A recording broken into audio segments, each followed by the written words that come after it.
Hi, it's Pastor Paul Anderson here at the Fountain of Raleigh Fellowship, where we believe God's blessings never stop flowing. It is Satisfaction Saturday. It's the last day of the week as we thank God for the wonderful ways He's given to us. And it is the last day as we talk about our wonderful history of Americans who are of African American descent. Today, I want to talk to you about Thomas Marshall. In 1872, Thomas Marshall invented what we call the fire extinguisher. Had it not been for Thomas Marshall, just think of all the things that would have gone wrong in all of our lives and in our world. We thank God for all of the Americans who are from African American descent that we've talked about the entire month of February. We have only skimmed the surface. There were so many more inventors and inventions. We hope that you will pause and take a moment to just take a look at all the wonderful things that God has done through and by the contributions of these great Americans of African descent. Today, look with me at Mark's Gospel, the 8th chapter, verses 27 through 30. I want to talk about perception checkup.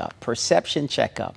In the world in which we live in COVID-19, we now find ourselves that we have new persons in office. We have new persons who are in the White House. There are new persons who are senators, who are congressional representatives. There are new persons who are governors and who have all these many different elected positions and posts. And there are so many people who have new positions, not only in government, but also in the church and all over the world. And one of the things we have to do whenever we're in leadership and whenever we are leading people, we have to make sure that we have our perception checked out.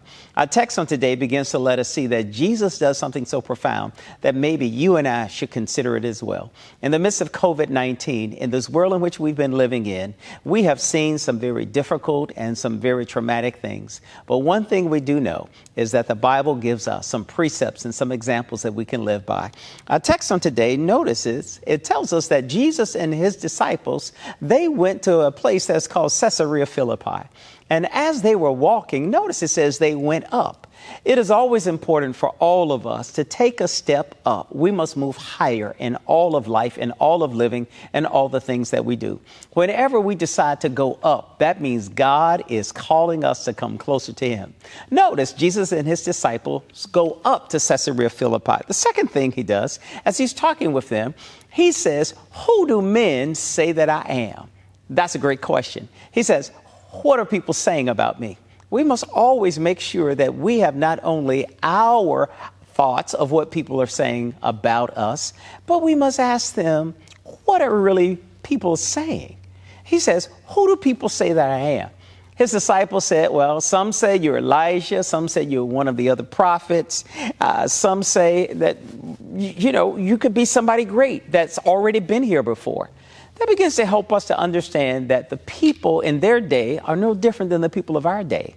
They start to think that people have died and have come back. The Bible teaches us that once you're gone, you're gone. Sometimes people might come with the same kind of, quote unquote, as we call it, the spirit, or the same kind of motivation to lead people in a certain direction. It's just like we call Martin Luther King Jr. a modern day Moses. We call Harriet Tubman a Moses. Persons who are leaders in a spirit of leadership that we've seen in a person. I think that's what they were getting at, but that's not really what they said. And so Jesus said, I know what people are saying. I've asked you the question, who do they say that I am? Now he asked them, who do you say that I am? It's important for people who are close by us, know us, and know the authenticity of who we are and whose we are. They could give him an honest appraisal because they had been with him. And notice what happens. He asked them, who do men say that I am?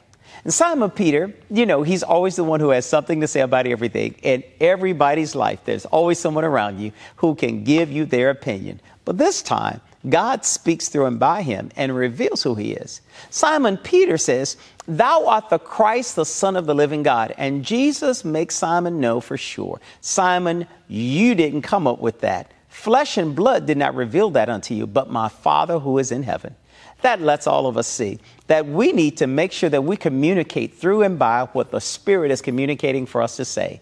We need to tell people that Christ is the Son of the living God. He is the Savior of this world. So we need to tell everybody, everywhere we go, about this man named Jesus and the difference he's made in all of our lives. I want to ask you, have you had a perception checkup? Do you know who Jesus is? But most of all, let's tell everybody who he is and what he does in our lives. God bless you. Heaven smile upon you. I'll see you tomorrow morning in worship. To sow a seed to the Fountain of Raleigh Fellowship, visit our newly redesigned website, thefountainofraleigh.org, and select Sow a Seed from the homepage. Also, giving has been made easier with the new Fountain of Raleigh app, available now in the Apple App Store and Google Play Store. Download today, select Giving from the main menu, and then follow the directions to complete your giving through Subsplash. Thank you so very much for all of your gifts and donations that you've given to the Fountain of Raleigh Fellowship. We thank you for what you've done in the past, what you're currently doing, and what you will do in the future. Your gifts and donations helps us to spread the gospel of Jesus Christ, not only locally, but throughout the world. Thank you again for your gifts, and may God continue to richly bless you. It is here at the Fountain that we believe that we are exceedingly and abundantly blessed, and may you receive those blessings that God has in store for you.